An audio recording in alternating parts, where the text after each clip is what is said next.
तो ये जो हफ्ता है ना, ये ऑलमोस्ट आपके लिए एक मेक और ब्रेक वीक साबित हो सकता है। एफआई की सेलिंग काफ़ी कम हुई है। कैश में तो एफआईज ने काफ़ी कम बेचना शुरू किया, 11,000 करोड़ तक के नंबर देख लेते हैं, अब हम 2,000 करोड़ पर आ गए। तो टेल साइन है कि एफआई की सेलिंग कम हुई है।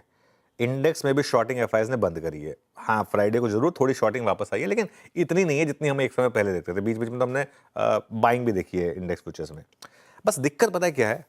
दिक्कत ये है कि ये पहले भी हो चुका है, और पहले भी 2-3 बार ऐसा हुआ, हमने ये मन बनाया कि देखिए अब एफआई की सेलिंग कम हो गई, शॉर्टिंग कम हो गई, वो ऐसा लगता है कि अब रिज्यूम होगा, लेकिन वो एफआईज वेट करते हैं, जैसे मार्केट में थोड़ी रिकवरी आती है वापस ऊपर लेवल पे आके फिर से अपना माल चिपका देते हैं। ये एक दिक्कत थी। ये 2 बार ऐसा हो चुका है पहले, कि एक बार अक्टूबर में हुआ था और एक बार आई थिंक जनवरी में हुआ था। तो इस बार भी रैली के फेल होने का रिस्क है। आप किसी भी मार्केट में जाएंगे ना, शेयर मार्केट में रिस्क हमेशा रहेगा। शेयर मार्केट लीनियर नहीं है, शेयर मार्केट में आपको रिस्क रहेगा, और शेयर मार्केट में रिस्क आपको लेना होगा।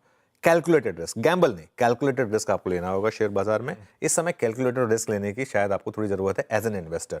एज अ ट्रेडर आप रोज take each day as it comes, जैसे कहते हैं। अब मार्केट के कुछ लेवल हैं जिन पर बहुत कुछ डिपेंड करेगा।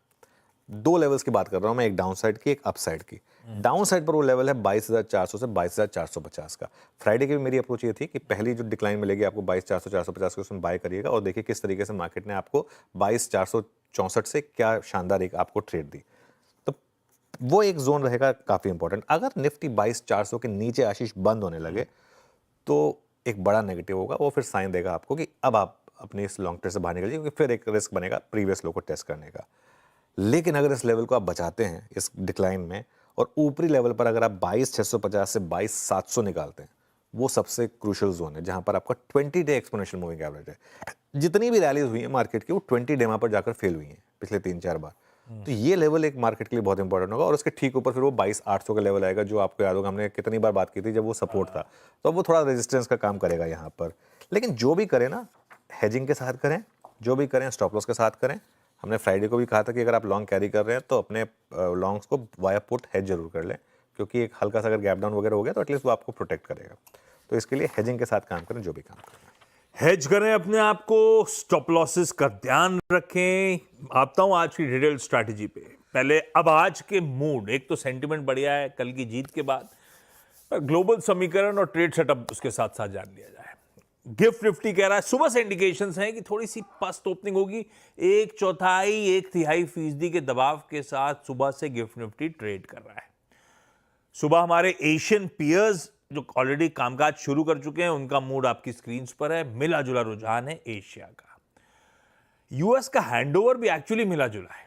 भाई फ्राइडे की कहानी थी वॉलेटाइल सेशन, और उसके बाद इवेंचुअली क्लोज हुए थे 0.5% से 3/4 ऊपर। पर वो समीकरण आज सुबह गड़बड़ा गए हैं, क्योंकि आज सुबह के फ्यूचर्स उतना ही 1/3 से 0.5% दबाव में आ गए। तो जितना फ्राइडे को चले थे ऑलमोस्ट अब उतना ही पस्त होने के आज इंडिकेशन आ रहे हैं। ऐसे में इस वीकेंड हुआ, फ्राइडे से लेकर इस वीकेंड क्या डेवलपमेंट्स थे, क्या क्या इंपॉर्टेंट है, हॉर्मास जुड़ चुके हैं, उनसे जान लिए जाए।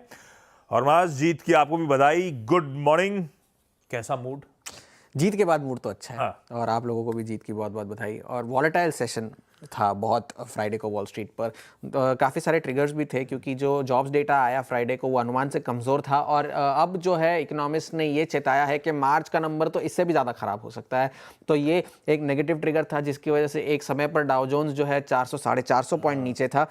मगर रिकवरी क्यों आई? रिकवरी आई जेरोम पावल की वजह से, क्योंकि उन्होंने एक इवेंट में ये बयान दिया है कि जितनी भी सारी अनिश्चितताएं हैं उसके बावजूद अमेरिका की अर्थव्यवस्था जो है फिलहाल के लिए ठीक है, और ब्याज दरों में कोई कटौती करने की हमें फिलहाल कोई जल्दबाजी नहीं है। तो इस वजह से थोड़ी सी रिकवरी आई। इस पॉलिसी में तो स्टेटस को आना लगभग तय है, 88% की प्रोबेबिलिटी है।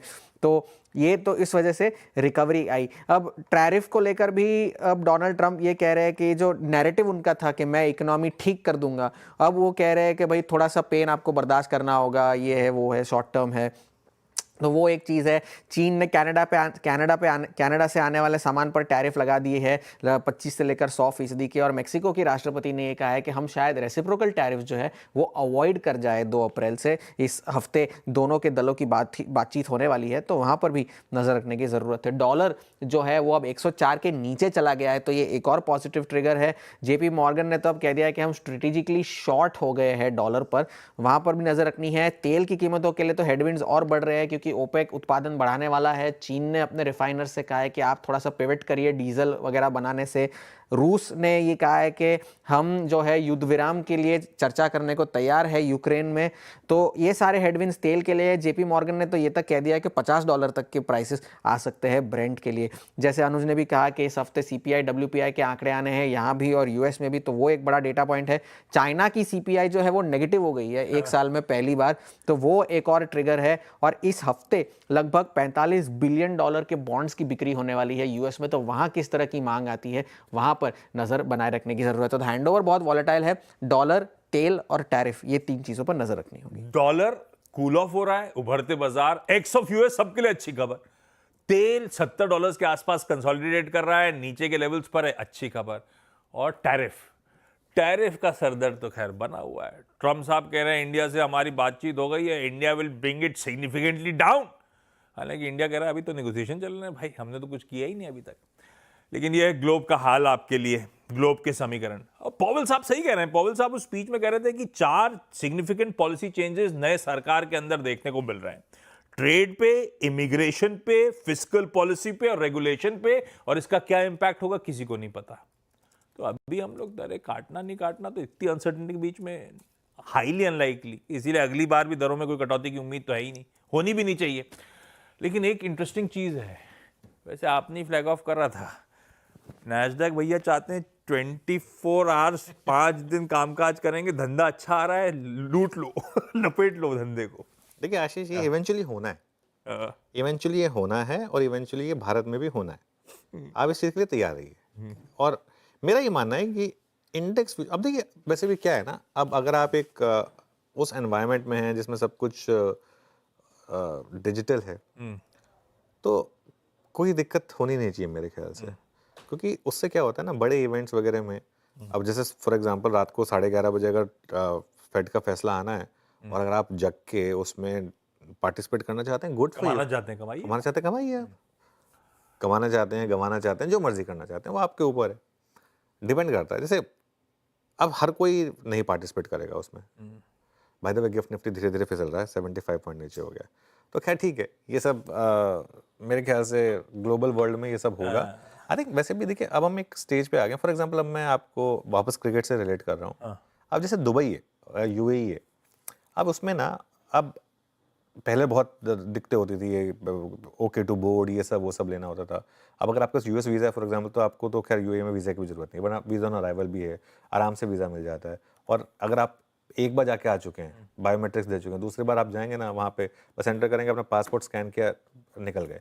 और 2.5 घंटे की फ्लाइट है और वहाँ से, तो मतलब एक ग्लोबल वर्ल्ड हो चुका है बहुत मोर और लेस। ऐसा ही मतलब आप अगर और भी कई कंट्रीज में जाएंगे तो वहाँ पर भी ऐसा हो चुका है। तो एक ग्लोबल वर्ल्ड है, उसमें सारी मार्केट्स को रिलेटेड है, तो ठीक है, अगर होगा तो होगा 24 आवर ट्रेडिंग। दूसरी सबसे बड़ी एक्सचेंज है नैस्डैक यूएस की। वो एसईसी को, उनके सीईओ साहब ने ऐसा स्टेटमेंट दिया है, अब एसईसी यानी कि उनके रेगुलेटर को अप्रोच करेंगे मंजूरी के लिए। हालांकि सबको पता है मार्केट आवर्स में मैक्सिमम वॉल्यूम्स आते हैं, थोड़ा बहुत कितना फीजिबल है अब उसकी स्टडी होगी, पर ये तैयारी शायद यूएस के दिग्गज मार्केट कर रहे हैं इस समय।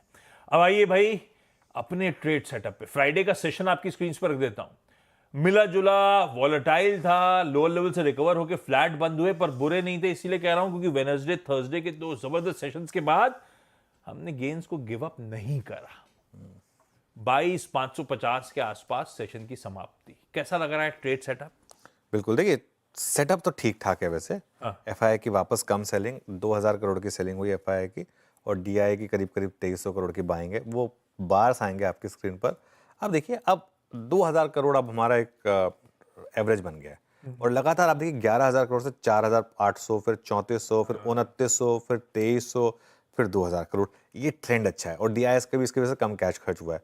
तो फिंगर्स क्रॉस्ड ये अब धीरे धीरे पहुंच जाए, लेकिन अगेन दिक्कत ये कि पहले एक बार हो चुका है। अब आ जाइए आप इंडेक्स फ्यूचर्स की पोजीशनिंग पर। यहाँ पर थोड़े से शॉर्ट्स ऐड हुए हैं, बिल्कुल मैं मानता हूँ। फ्राइडे की ट्रेड में ये देखिए पोजीशनिंग है, और चेंजेस आएंगे अब आपकी स्क्रीन पर। एफआईआईज ने कुछ मतलब 2200, बहुत ज़्यादा नहीं है, 2200 मतलब नेट तो 1800 शॉर्ट ही ऐड करें। इंडेक्स फ्यूचर में 278 करोड़ बेचा है, अगेन बहुत ज़्यादा नहीं है। स्टॉक फ्यूचर्स में 1642 करोड़ बेचा है, तो नेट सेलिंग बहुत ज़्यादा नहीं है, इतनी सेलिंग को हम एब्जॉर्ब कर सकते हैं। और अगर आप ट्रेंड देखेंगे 177 करोड़ निफ्टी में, 23 करोड़ बैंक निफ्टी में, पिछले एक दिन पहले निफ्टी में बड़ी बाइंग हुई थी, उसमें से थोड़ी पोजीशन स्क्वायर ऑफ हो गई, कोई दिक्कत नहीं है। लॉन्ग शॉट 449 लॉन्ग ऐड हुए, 2250 शॉर्ट ऐड हुए। वो लॉन्ग शॉट का ग्राफ आएगा आपकी स्क्रीन पर। अब वो थोड़ा स्टेबल हो गया है, अगर आप उसको देखेंगे वो एक बड़ी अपटिक के बाद एक स्टेबल बन गया। तो ये बेस फॉर्मेशन हो रहा है और यहाँ से आप ऊपर निकल जाएं, इसकी पॉसिबिलिटी रहेगी। टेबल फॉर्मेट में देखिए 1,74,000 शॉर्ट थे, 1,76,000 पर आ गए हम। लेकिन परसेंटेज ऑलमोस्ट सेम है, 18.5% के आसपास है। इंडिया विक्स थोड़ा नीचे बंद हुआ, 1.86% नीचे, 13.47 पर। पुट कॉल रेशियो थोड़ा नीचे आ गया, ये अच्छी चीज़ हुई, 1.08 वर्सेस 1.14। बैन में एक स्टॉक है मन्नापुरम जो बना हुआ है। सेटअप कुल मिलाकर न्यूट्रल टू पॉजिटिव मान सकते हैं आप।